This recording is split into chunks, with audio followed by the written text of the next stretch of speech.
ایک شخص تھا جس نے 99 قتل کیے تھے۔ اس کا دل سخت ہو چکا تھا اور گناہ اس کی زندگی بن چکی تھی۔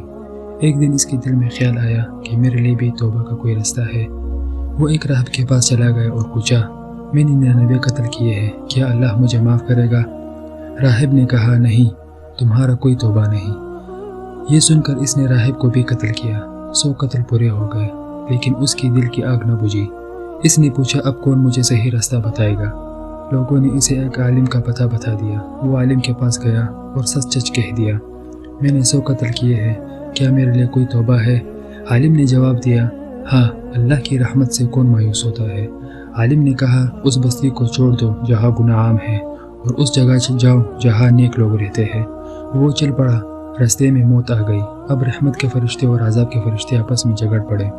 پھر اللہ نے حکم دیا کہ زمین ناپو، اگر نیکی والی بستی کے قریب تھا تو بخش دیا جائے گا، اور اگر گناہ والے بستی کے قریب ہے تو جہنم میں داخل کرو۔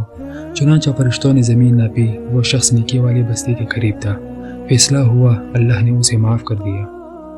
چنانچہ اگر 100 قتل کرنے والا اللہ کی رحمت پا سکتا ہے تو آپ اور میں کیسے مایوس ہو سکتے ہیں؟ اصل شرط یہ ہے کہ سچی نیت ہو اور اللہ پر یقین ہو۔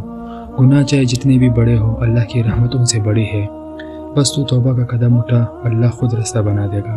جزاک اللہ۔